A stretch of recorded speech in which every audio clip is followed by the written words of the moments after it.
Good morning girls. मुलींनो, आजच्या या आठवड्याच्या पहिल्या तासिकेत आपल्या सर्वांचे मी हार्दिक स्वागत करते. मुलींनो, मागच्या आठवड्यात आपण तिफन ही कविता अभ्यासलेली आहे आणि या कवितेमध्ये आपण बघितलं की पाऊस पडल्यानंतर शेतकऱ्यांचं जीवन कसं काम करण्यात व्यस्त होते. तिफन हे जे अवजार आहे ते चालते आणि त्यावर शेतकरी शेतीचं काम करतो, नंदी बैलाच्या जोडीने आणि बायकोच्या जोडीने.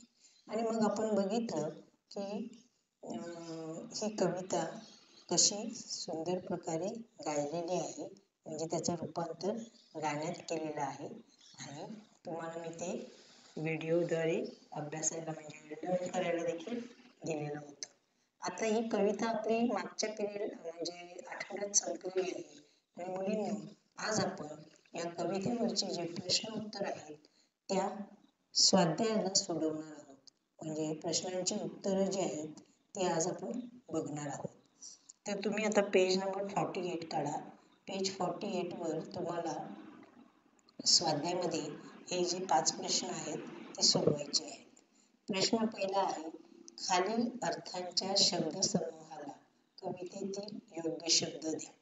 आता कविता ही पूर्णपणे मुलींनो वऱ्हाडी भाषेत आहे आणि वऱ्हाडी भाषा ही ग्रामीण भाषा जी आहे, तर या वऱ्हाडी भाषेतली ही जी कविता आहे त्यासाठी आपल्या मराठी भाषेमध्ये म्हणजे प्रमाण भाषेतले शब्द आणि वऱ्हाडी भाषेतले शब्द, तर इथे या शब्दासाठी कोणकोणतं म्हणजे काय काय आलेलं आहे ते शब्द इथे आपल्याला सांगायचे आहेत.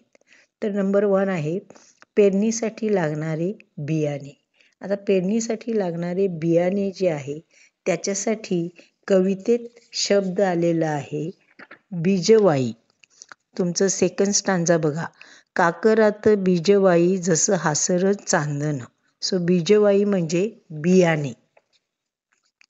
त्यानंतर दुसरा आहे प्रश्नामध्ये, शेतकरी पेरणीसाठी वापरतो ते अवजार आणि ते म्हणजे तुमचं कवितेचं नाव तिफन. सो तिफन हे एक अवजार आहे, इम्प्लिमेंट्स साधन आहे जे शेतकरी शेतीसाठी वापरतो. तर उत्तर येणार आहे तिफन. त्यानंतर तिसरं आहे पाराबती करते त्या 2 कृती. आता पाराबती म्हणजे पार्वती आणि म्हणजे सदाशिव या शेतकऱ्याची बायको पार्वती. ते ही 2 कॅरेक्टर इथे तुम्हाला या चित्रामध्ये दिसत आहेत. ही पार्वती म्हणजे या शेतकऱ्याची बायको. मग ती कोणत्या 2 कृती करते, तर काय सांगितलेलं आहे की वटी बांधून पोटाले पाराबती उनारते. उनारणे म्हणजे बियाणे पेरणे, ती बियाणे पेरते. म्हणजे तुम्ही इथे काय लिहायचं 2 कृती, तर एक लिहायचं उनारते. पहिली कृती काय लिहायची, उनारते. उनारणे म्हणजे बियाणे पेरणे. आणि दुसरी कृती काय आहे, तर वखर करते, वखरते. इथे दिलेलं आहे, वला टाकीची तिफन शितू वखर पाहते. वखर पाहण्याचं काम ती करते. वखर पाहण्याचं काम. वखर करणे म्हणजे काय करणे, तर ते बियाणं पेरलेलं आहे ना त्याच्यावर माती काय करणे, फिरवणे अशी, म्हणजे ते हाईड करणे मातीखाली बियाणं. तर ती वखरण करणे म्हणजे माती त्याच्यावरून फिरवणे. तर ही 2 कामं कोण करते, तर ही पाराबती म्हणजे पार्वती. म्हणून इथे दिले पाराबती करते त्या 2 कृती.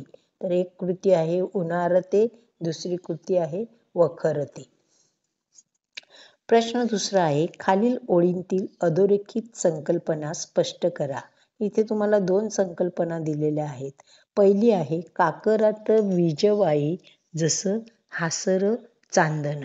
आता ही तुमच्या कवितेमधली जी म्हणजे पहिल्या स्टांजामधली ओळ आहे की काकरात बीजवाई हासर चांदण. या संकल्पनेमध्ये कवीला काय म्हणायचं आहे की पावसाला सुरुवात झालेली आहे आणि शेतकरी तिफन काळ्या मातीत फिरवत आहे, धान्य पेरण्याची तयारी तो करत आहे. ते जे धान्य तो पेरतो ते धान्य त्या काळ्या म्हणजे ते पिवळ्या कलरचं धान्य किंवा पांढऱ्या कलरचं धान्य, ज्वारी असेल, बाजरी असेल, पिवळा कलर म्हणजे मका असेल किंवा तांदूळ असतील, आपले भात असेल पिवळ्या कलरचं. तर मुलींनो, ते काळ्या मातीवर कसं दिसते, तर जणू काही हसणारं चांदणं. म्हणजे शेतामध्ये पेरलेलं बियाणं हे आकाशातल्या चांदण्यासारखं, मूनलाईट सारखं दिसते.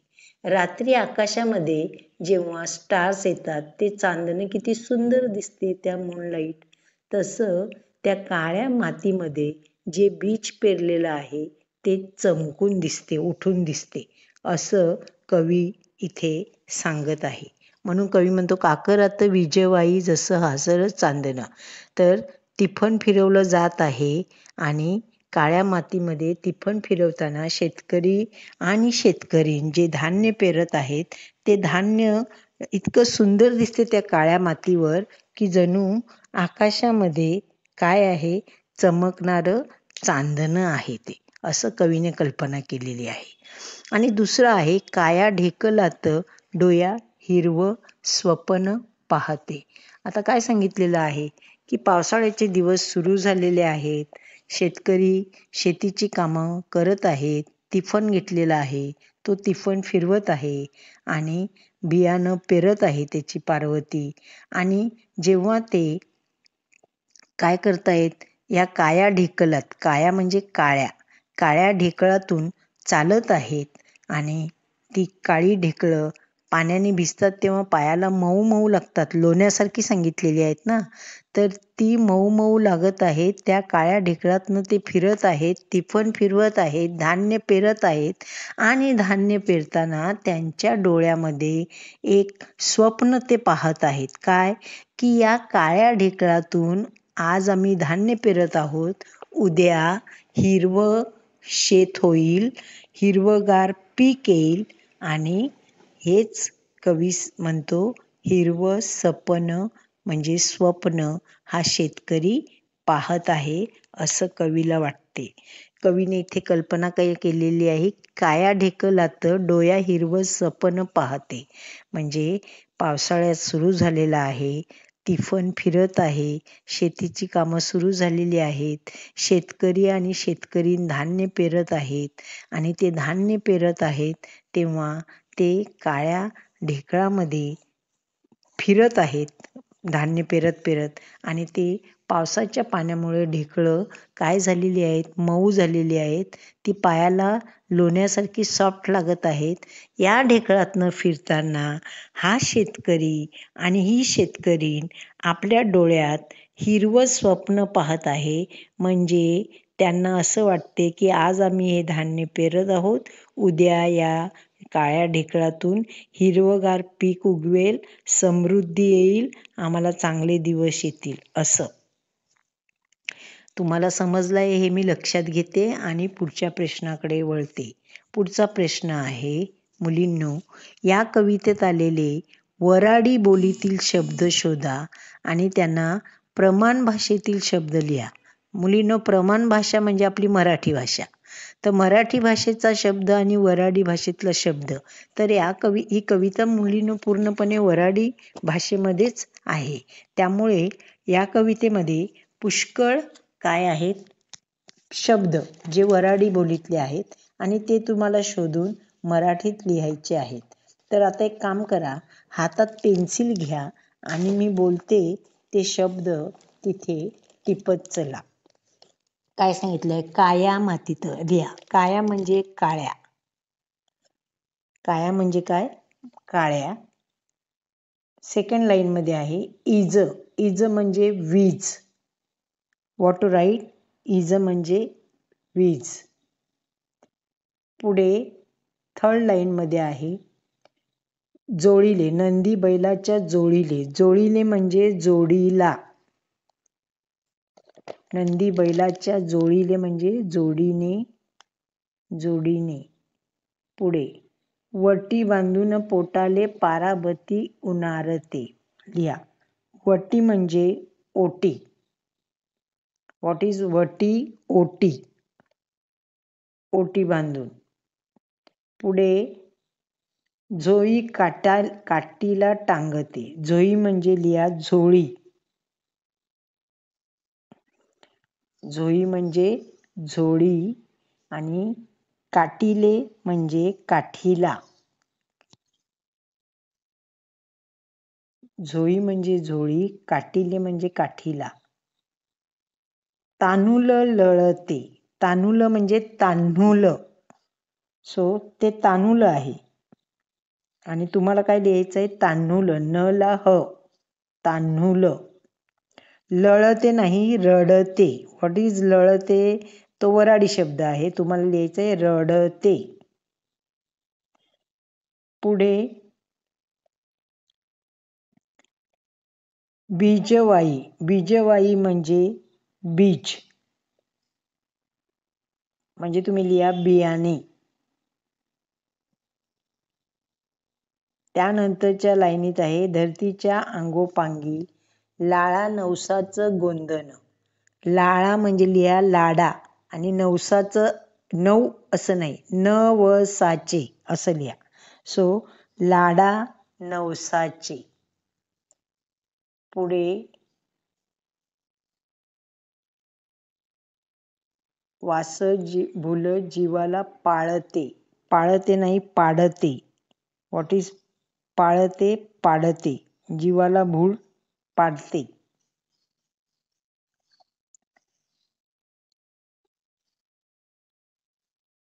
त्यानंतर आहे भूल जीवाला पाळते, वाट सांजिले पाहते. मैना वाटुली पाहते, राघू तिफन हाणते. आता हाणते म्हणजे हाकतो. तिफन हाकतो, हाणते म्हणजे. आणि पाहेते नाही, पाहते. पाहेते म्हणजे पाहते. सांजिले म्हणजे संध्याकाळी. वाट सांजिले पाहते. सो सांजिले म्हणजे संध्याकाळी, पाहेते म्हणजे पाहते आणि हाणते म्हणजे हाकतो. आणि राघू तिफन हाणते, ढग बरसते. पुढे वला टाकती तिफन.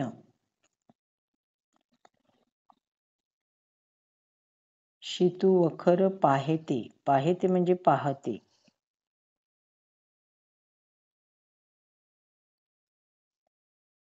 वखरणी करणे.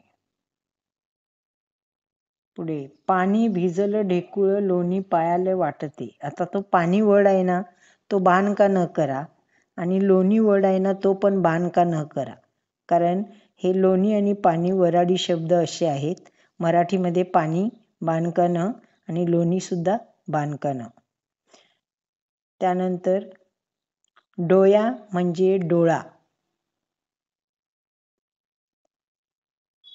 हिरवं स्पेलिंग ती हिरव असं पाहिजे. सपन स्वप्न. स ला व स्व आणि प ला न स्वप्न. हिरवं नाही, हिरव. डोया नाही, डोळा.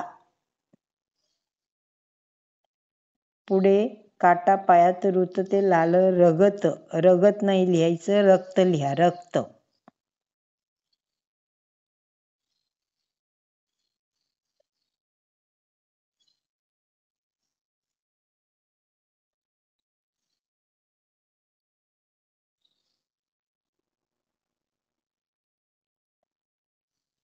हिरवं सपन फुलते. हिरवं सपन, हिरव आणि ढग बरसते. पुढे एक राहिलं मुलींनो, वाटुली. वाटुली म्हणजे वाट. मैना वाटुली पाहते, वाट पाहते. सो असे हे वऱ्हाडी शब्द आणि कोणते प्रमाण भाषेतले मराठी शब्द. त्यानंतर टर्न युअर पेज. तुम्हाला इथे पुढे दिलेला आहे प्रश्न 4. कवितेच्या आधारे खालील तक्ता पूर्ण करा. हे टेबल पूर्ण करायचं आहे. आता या टेबलमध्ये काय विचारलेलं आहे? कवितेचा विषय. आता कवितेचा विषय तुम्हाला माहिती आहे. कवितेचा विषय आहे तिफन. म्हणजे तसा विषय नाही, म्हणजे कविता कशावर आहे तर लिहायचं. कवितेचा विषय तिफन कवितेमध्ये शेतीमधल्या पेरणीविषयीची माहिती कवीने दिलेली आहे. सो कवितेचा विषय काय?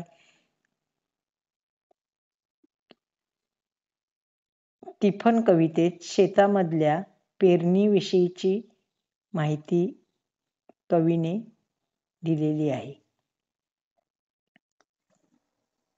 मग काय दिलेलं आहे? सेकंड, कवितेची भाषा. कवितेतील पात्र आहे. पण पुढे तुम्हाला दिलेलं आहे कवितेतील तुम्हाला सर्वात आवडलेले प्रतीक.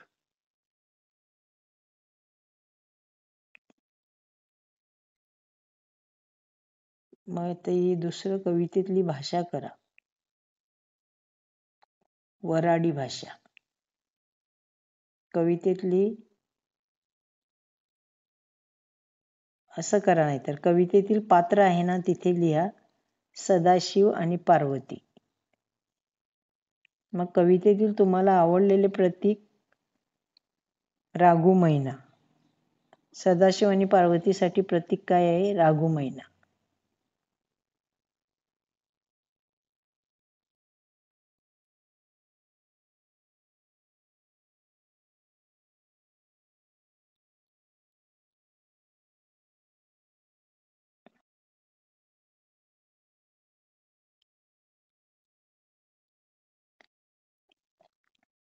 कवितेतील पात्र सदाशिव.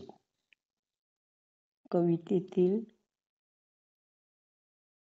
आवडलेले प्रतीक रागू मैना हे प्रतीक घेतलेलं आहे. आणि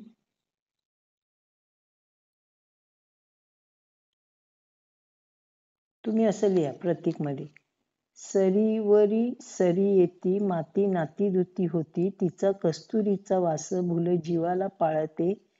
जीवाला पाळते वाट सांजिली पाहते, मैना वाटुली पाहते रागू तिफन हाणते. म्हणजे तुम्ही असं लिहा, ते प्रतीक जे आहे ना, ते प्रतीक मध्ये हे सगळंच लिहा की सरीवर सरी येती माती नाती धुती होते, तिचा कस्तुरीचा वास भुल जीवाला पाळते वाट सांजिली पाहते, मैना वाटुली पाहते रागू तिफन हाणते. म्हणजे रागू आणि मैनाच्या या प्रतीकातून त्यांनी काय केलेलं आहे तर हे सांगितलेलं आहे. म्हणून ते प्रतीकमध्ये असं लिहा. पुढे तुम्हाला आहे कवितेतील नैसर्गिक घटना. आता कवितेतील नैसर्गिक घटना कोणत्या आहे तर वीज नाचते थैथय, ढग ढोल वाजवते. वीज थैथय नाचते सेकंड लाईन आणि ढग ढोल वाजवते ही नैसर्गिक घटना आहे. त्यानंतर सरीवर सरी येती माती नाती धुती होते ही नैसर्गिक घटना आहे. So what you have to write? कवितेतील नैसर्गिक घटना. तर कवितेतील नैसर्गिक घटना सेकंड लाईन, वीज नाचते थैथय ढग ढोल वाजवते. पहिलं, वीज थैथय नाचते. सेकंड, ढग ढोल वाजवते. थर्ड, सरीवर सरी येते. फोर्थ, माती नाती धुती होते. ही कवितेतील नैसर्गिक घटना आहे. त्यानंतर मुलींनो, पाचवा प्रश्न जो आहे तो पाचवा प्रश्न तुम्हाला अभिव्यक्ती प्रश्न आहे. आणि अभिव्यक्ती प्रश्नामध्ये तुम्हाला काय केलेलं आहे, काय लिहायचं आहे तर लक्षात घ्या. पहिलं मध्ये तुम्हाला लिहायचं आहे कवितेचे कवी कोण, कविता कोणती आणि कवितेतून काय सांगितलेलं आहे.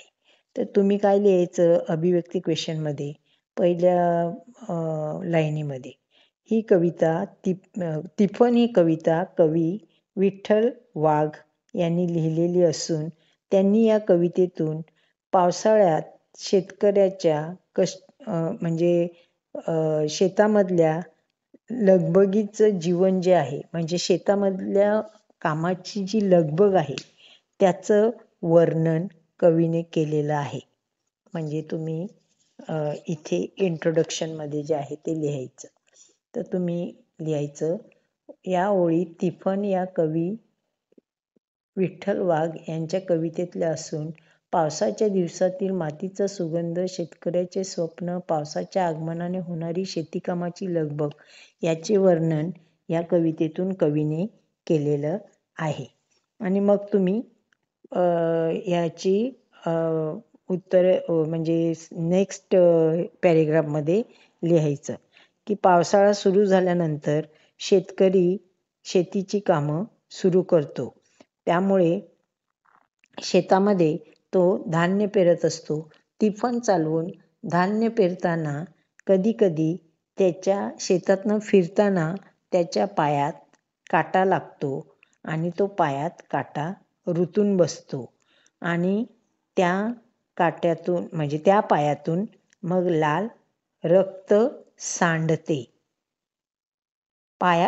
काटा पायात रुतते, लाल रगत सांडते. तर त्या पायातून लाल रक्त सांडते. परंतु शेतकरी त्याची फिकीर करत नाही. कारण हिरवं सपन फुलते सांगितलंय ना, मग तुम्ही असं लिहायचं. शेतकरी त्याच्याकडे लक्ष देत नाही. तर त्याला म्हणजे ती वेदना तो जाणून घेत नाही. कारण काय आहे, त्याला माहिती आहे की आज माझ्या पायात काटा बोचतो आणि रक्त सांडते, परंतु याच मातीतून उद्या हिरवंगार पीक येणार आहे आणि ते हिरवंगार पीक म्हणजे माझं पुढचं जीवन सुखमय होणार. कष्टमय शेतकऱ्याचा इथे सुखमय दिवसाचा म्हणजे स्वप्न तो पाहतो. त्याचे वर्णन या ओळीतून कवीने केलेलं आहे. Once again I am repeating for you. वरील कविता तिफन या कवितेत कवी श्री विठ्ठल वाघ यांनी पावसाळ्यामध्ये शेतकऱ्याची होणारी लगबग, शेतकऱ्याचं स्वप्न, मातीचा सुगंध आणि शेतीकामाची लगबग याचं वर्णन केलेलं आहे. आणि मग पुढे लिहायचं, पावसाळा सुरू झालेला आहे, शेतीकामाची लगबग सुरू झालेली आहे. शेतकरी तिफन घेऊन काय करत आहे, तर शेतामधून तिफन फिरवून पेरणी करत आहे. पेरणी करताना फिरताना त्याच्या पायात त्या शेतात काटा रुततो आणि त्यातून रक्त बाहेर येते. परंतु शेतकरी त्याकडे दुर्लक्ष करतो आणि ती वेदना त्याला जाणवत नाही. कारण त्याला माहिती आहे, आज मी बीज पेरतो, उद्या या शेतामध्ये हिरवंगार पीक फुलणार आहे आणि माझं भविष्याचं स्वप्न पूर्ण होणार आहे. अशा प्रकारे कवीने या ओळीतून कष्टकरी शेतकऱ्याचं सुंदर स्वप्न, हिरवं स्वप्न जे आहे त्याचं वर्णन केलेलं आहे. असं तुम्ही लिहायचं. That's all. आता मुलींनो, तुम्हाला मी याच्यातले काहीच सगळेच नाही, काही प्रश्न PDF द्वारे पाठवते. ते होमवर्क म्हणून तुम्ही तुमच्या ग्लोरीन शीट्सवर लिहून ठेवायचे आहेत. Thank you girls.